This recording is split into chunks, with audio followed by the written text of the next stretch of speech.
દોસ્તો નમસ્કાર, હું પ્રોફેસર પ્રયત્કર કાનડિયા આજે વાત કરીશ પ્રેમાળ ગુરુ, પ્રેમાળ શિક્ષક.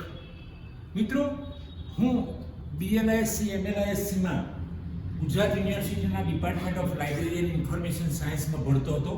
તે મારા એક ગુરુ, શરૂઆતમાં એમને અચાનક મળવાનું થયું. એમનું નામ હતું રમણભાઈ પટેલ સાહેબ. પટેલ સાહેબ, RL પટેલ સાહેબ. અત્યારે સાહેબ આ દુનિયામાં રહ્યા નથી, એનું સૌને દુઃખ છે, મને તો અનહદ દુઃખ છે. પટેલ સાહેબ પર મેં એક બુક પણ લખી એમના જીવન ચરિત્ર પર, અલઘારી. આ સાહેબ એટલા બધા પ્રેમાળ, કોઈ નાત જાત ધર્મ સંપ્રદાય કોઈ જ એમના માટે કોઈ ભેદ નહીં. વિદ્યાર્થી એટલે વિદ્યાર્થી, વિદ્યાર્થી એટલે એમનું બાળક. આવા RR પટેલ સાહેબને હું આજે વંદન કરું છું, એમને યાદ કરું છું. એમના સ્વર્ગવાસ થઈને 4 વર્ષ થઈ ગયા, છતાં પણ આજે પણ કેટલાક વિદ્યાર્થીઓ નહીં, ઘણા વિદ્યાર્થીઓ એમને યાદ કરીને આંખમાં આંસુ લાવી દે છે. હું પણ એમાંથી એક છું મિત્રો. તો આવા RL પટેલ સાહેબ, રમણભાઈ પટેલ સાહેબ ગુજરાત યુનિવર્સિટીમાં લાઇબ્રેરિયન તો હતા, તે સિવાય એ ડિપાર્ટમેન્ટની અંદર પ્રોફેસર તરીકે પણ કામ કરતા હતા. પટેલ સાહેબ અદ્ભુત વ્યક્તિત્વ. એમને મળીએ એટલે આપણને તાજગી આવી જાય.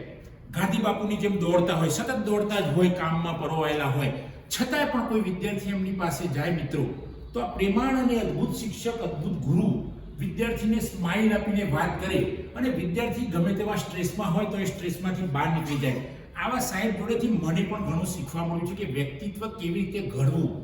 આ પટેલ સાહેબના એક દાખલો હું મારો આપીશ, જે મારી જોડે ઘટના, સરસ પોઝિટિવ ઘટના બનેલી.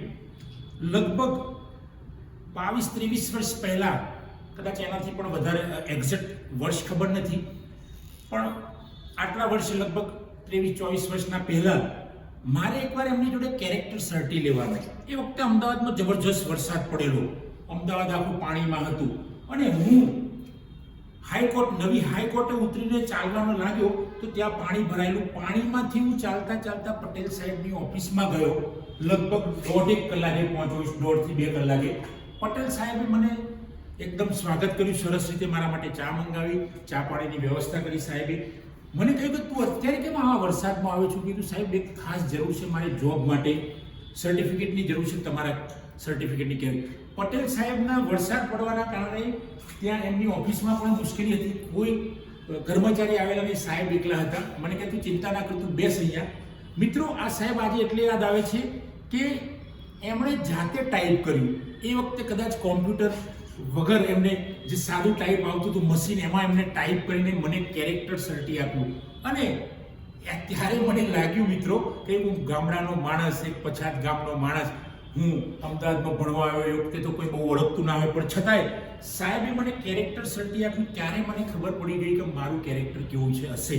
સાહેબના સર્ટિફિકેટ આપવાથી મિત્રો કેરેક્ટરની વખતે કંઈ ખબર જ ના પડે ને સાહેબે જોરદાર કેરેક્ટર સર્ટી લખીને આપ્યું. એના શબ્દો અત્યારે મને યાદ નથી, પણ જબરજસ્ત લખીને આપ્યું હતું. મિત્રો, એ કેરેક્ટર સર્ટી જ્યાં પણ હું લઈને જાઉં તો એનું એટલું બધું સ્વાગત થતું, એ સર્ટિફિકેટ વાંચીને લોકો ખુશ થઈ જતા હતા. કદાચ જોબ મળવામાં એનો ફાળો પણ એ સર્ટિફિકેટનો હતો. તો આવા અદ્ભુત રમણભાઈ પટેલ સાહેબ મારા અદ્ભુત ગુરુ છે, ગુરુ હતા, આજે પણ મારા હૃદયમાં હયાત છે.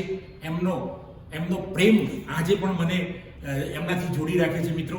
ભલે એમને વર્ષો થઈ જશે, વર્ષો વીતી જશે, પણ પટેલ સાહેબ, રમણભાઈ પટેલ સાહેબને ના ભૂલાય.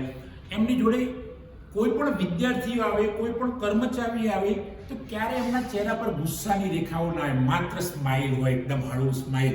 અને સ્માઇલથી માણસ ખુશ થઈ જતો અને માણસને એક આનંદમાં આવી જતો અને માણસ હળવાશથી પોતે પણ સારી રીતે જીવી શકે. હકારાત્મકતા, પટેલ સાહેબના પ્રેમમાં એટલી બધી કોઈ દંભ નહીં, કોઈ ડોર નહીં, કોઈ વિદ્યાર્થી જોડે કોઈ કપટ નહીં, કોઈની સાથે કપટ નહીં, બસ સ્માઇલ કરતા રહે અને હસતા રહે. આવા અદ્ભુત ગુરુ, આવા પ્રેમાળ ગુરુ, આવા પ્રેમાળ શિક્ષક. વર્ગીકરણની અંદર જબરજસ્ત હોશિયાર. વર્ગીકરણ એટલે એમને મોઢે હોય. વર્ગીકરણ ભણાવવા બેસે તો એમને કોઈ DDCની જરૂર ના પડે, કોઈ પુસ્તકની જરૂર ના પડે અને એમ જ બોલ્યા કરે. અને પટેલ સાહેબના ઘણીવાર તો મને કહી દે, અમે ભણતા હતા એ વખતે આવા ગુરુઓ કહે કે તમે મારા ઘરે આવો, કોઈક વાર જમવા માટે આવો. મિત્રો, જ્યારે એક શિક્ષક, એક ગુરુ વિદ્યાર્થીને ભણતી વખતે કહે કે તમે મારા ઘરે જમવા આવો, ત્યારે આપણને એટલો બધો આનંદ થઈ જાય. જમવા ના જઈએ વસ્તુ 2 નંબરની છે, પણ જ્યારે શિક્ષક ગુરુ કહે કે તમે મારા ઘરે જમવા આવો ત્યારે કેટલો આનંદ થઈ જાય. કારણ કે હું એક ગામમાંથી આવેલો, સાહેબ તો શહેરના જ વતની, ચાંદખેડાના, અમદાવાદના જ વતની, અને એ કહે કે જમવા આવો. અને સાહેબના ઘેર ઘણીવાર ચા પાણી માટે પણ બોલાવ્યા છે અમને. તો આવા અદ્ભુત અને પ્રેમાળ સાહેબને આજે હું ફરીથી વંદન કરું છું, એમને નમસ્કાર કરું છું. આવા સાહેબો જો સમાજમાં હશે, કોઈ પણ નાત જાત ધર્મના ભેદભાવ વગરના સાહેબો જો સમાજમાં હશે તો સમાજ સુધરી છે જ મિત્રો. આજે પણ એવા ગુરુઓ, મારા કેટલાક ગુરુ એવા છે કે જે એમના સંપર્કમાં 8મા ધોરણમાં ભણાયેલા સાહેબના સંપર્કમાં પણ હું આજે છું. ક્યારેક એમની પણ વાતો કરીશું કે જે સાહેબો રિયલમાં પ્રેમાળ અને અદ્ભુત માણસો હતા. Thank you very much. જય હિન્દ, જય ભારત.